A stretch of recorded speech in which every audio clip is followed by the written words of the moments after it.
Hello மக்களே, டிஎன்பிஎஸ்லேருந்து புதுசாக அந்த ரிசல்ட் டிக்ளரேஷன் ஷெடியூல் அப்டேட் பண்ணி கொடுத்துருக்காங்க. டேட் பார்த்தீங்கன்னா தெரியும் 16/8/2024. நேற்று ஈவினிங் தான் அப்டேட் பண்ணியிருந்தாங்க.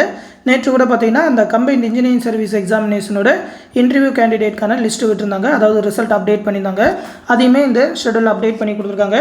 நிறைய பேர் பெரிதும் எதிர்பார்க்குற எக்ஸாம்ஸ் பார்த்தீங்கன்னாக்கா ரிசல்ட்டு அந்த combined civil service examination 1 group 1ஓட ரிட்டன் எக்ஸாமினேஷன் ரிசல்ட் வந்து செப்டம்பரில் ரிலீஸ் பண்ணுவோம் அப்படின்னு சொல்லியிருக்காங்க. செப்டம்பர் அப்படின்னு சொல்லி அப்டேட் பண்ணியிருக்காங்க.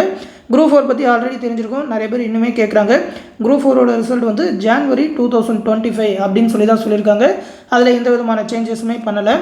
அடுத்து நேற்று பார்த்தீங்கன்னாக்கா அந்த கம்பைன்ட் இன்ஜினியரிங் சர்வீஸோட ரிசல்ட் விட்டுருந்தாங்க. அவங்களுக்கு வந்து 28ஆம் தேதியிலேருந்து 3ஆம் தேதி வரைக்கும் அந்த இன்டர்வியூ ப்ராசஸ் ஓரல் டெஸ்ட் நடக்க போகுது.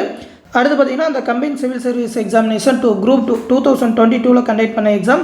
அதுக்கு பார்த்திங்கன்னா 3rd ஃபேஸ் கவுன்சிலிங்கும் ஒரு 2 நாளைக்கு முன்னாடி வச்சு முடிச்சிட்டாங்க. பேலன்ஸ் இருந்த ஒரு 47 வேகன்சியுமே கேரி ஃபார்வர்ட் பண்ணி அடுத்த ரெக்யூர்மெண்ட்டோட அப்படின்னு சொல்லிட்டதுனால அதுக்கப்புறம் கவுன்சிலிங் கண்டக்ட் பண்ண மாட்டாங்க. அதனால் அதோட ப்ராசஸ் வந்து கம்ப்ளீட்டட் அப்படின்னு சொல்லி அப்டேட் பண்ணிட்டாங்க. இது எல்லாமே புதுசாக அப்டேட் பண்ணியிருக்காங்க. இதோட ஷெடியூல் எல்லாத்தையுமே நம்மளோட டெலகிராம் குரூப்பில் கொடுத்துருக்கேன், எடுத்து பாருங்கள். அந்த டெலகிராம் குரூப் லிங்க் இந்த வீடியோ கீழே டிஸ்கிரிப்ஷனில் இருக்கும்.